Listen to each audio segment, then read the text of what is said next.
Let's have a conversation.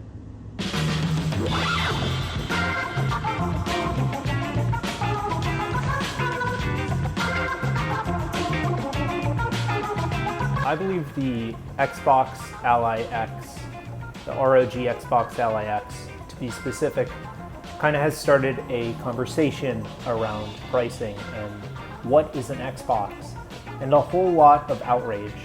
But to understand the salt, I'm going to have to take you back to the history of why this phrase, "this is an Xbox," has made people so salty and why people are upset about the ROG Xbox Ally X.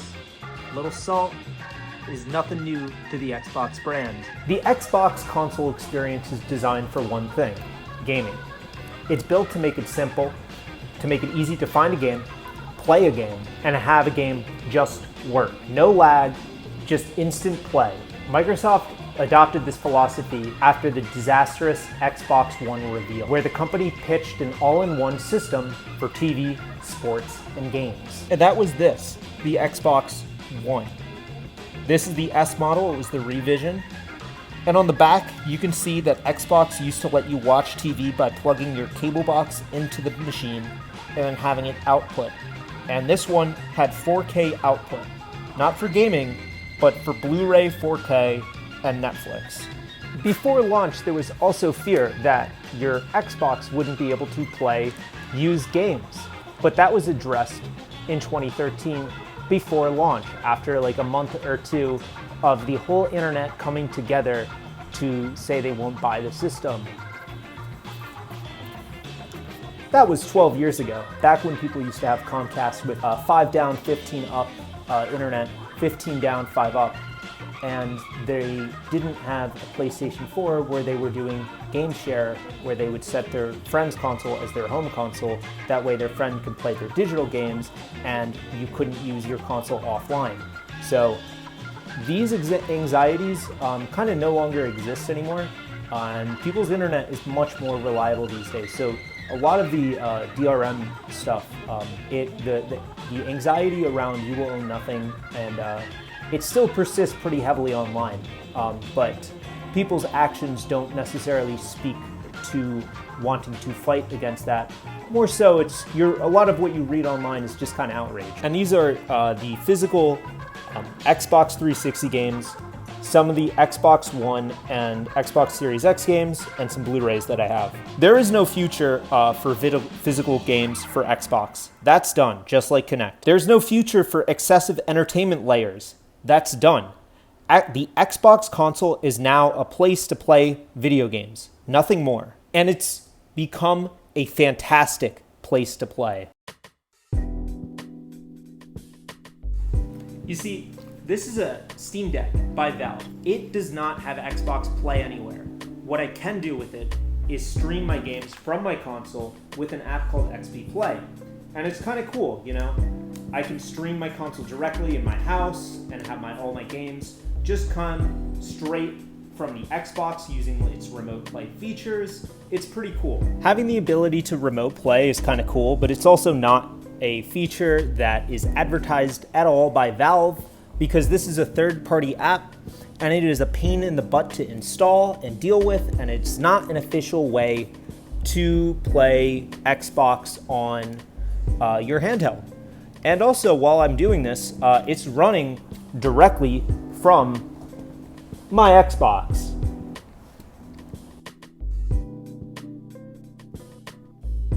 Now, this is a very short segment. You could do a little bit of Googling on this, because I could talk about this in a whole different video if I really wanted to. But basically, the best thing about the Valve Steam community is the fact that they have a lot of passionate gamers who take part in review bomb culture. Now, what is a review bomb culture?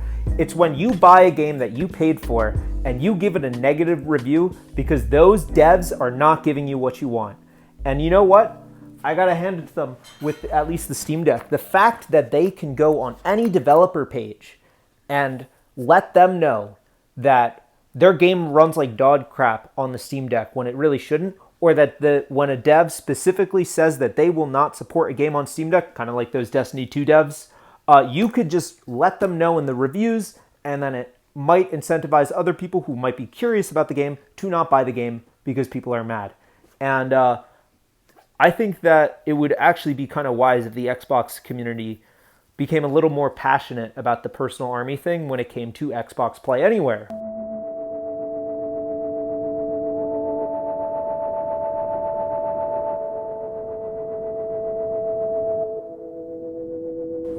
And keep in mind, for the people who are critical of the idea of buying a license and not supporting developers, I'm already playing Watch Dogs doing cloud in-home streaming. I don't have to rebuy the game on Steam. So this whole idea that you should not be owed a PC copy of a game that you buy on console, that's total corporate slop. They really could just do it, and they have done it, and they should continue to do it. I love my Steam Deck because of the fact that I don't have to rebuy the games for Nintendo Switch if I want to play my PC games on the go. It should be the exact same thing with the ROG Xbox Ally X. And you know what? With the biggest franchises like Call of Duty now, with Call of Duty Black Ops 7, Forza, and all those other games, as long as it supports Xbox Play Anywhere, there is zero difference between the Xbox console and ROG Xbox Ally version. Just like the same thing with Steam Deck version and the Windows PC game version, because that's a compatibility layer. People should kind of view Play Anywhere as almost like a compatibility layer, and we should just stop the conversation there. If flagship franchises kind of like Call of Duty now support Xbox Play Anywhere, I really don't see why like NBA 2K couldn't support it, considering that I could just go out and buy a Nintendo Switch 2 and buy NBA 2K and play that same game on a monitor and on a television by just plugging it in with the dock. So for $1,000, what are you getting with the ROG Xbox Ally X?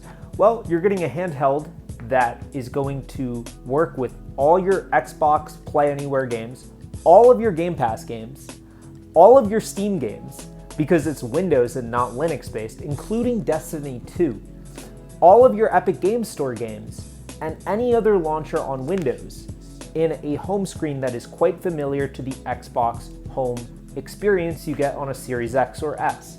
And for that, I don't think it's that bad for the price. In fact, it's kind of more powerful than a Steam Deck. It's got very good ergonomics from all of the previews we've seen. It's kind of become a great starter piece for this whole what is an Xbox thing, if anything. Yeah, if you're getting mad about this, you really shouldn't be. Really, what you should be getting mad about is the fact that some publishers refuse to work with Xbox Play Anywhere because you are just a customer, and it is not your job to defend this whole licensing thing on the publisher side. It should just be kind of like when Apple took all your 1080p movies and upgraded them for free to the 4K. Yeah, it should kind of just be like that. Really, Xbox, if they could, I would love if they just said, hey, starting next year in 2026, you can't publish on Xbox unless you support Xbox Play Anywhere. Maybe with the exception of like Rockstar with Grand Theft Auto 6. But I honestly think that they need to start thinking a little more like that. I think that it is important that we start seeing a cool ecosystem come out that supports handhelds, Windows gaming laptops. You know, I think a lot of people are going to see that price of the ROG Xbox Ally X for $1,000 and be like, I don't know if I want this. For $100 or $200 more, Walmart has this deal on this gaming laptop that's a little more powerful. I might just get that. I think that's also going to happen a lot, and I think that you will see that happen more. And yeah, that's all I really want to say. I think that the ROG Xbox Ally X is a great conversation piece. I think that a lot of people also should look into the $600 version if any of this sounds interesting. Very, very, very, very competitive with the Steam Deck. If I had to go out and buy a handheld today, I'd probably get the ROG Xbox Ally X. But if I didn't have the money, I would probably get the $599 version because it seems pretty awesome. It seems pretty similar to Steam Deck, except I can use Game Pass on it natively, and I can take all my Xbox saves back and forth. Yeah, I do own a couple Steam games from Xbox Game Studios that have the Xbox login, and I do play those on occasion. and that saves my save data back and forth, but I'd rather not have to rebuy all the games that I play on Xbox, because that's the kind of the preferred place I like to play.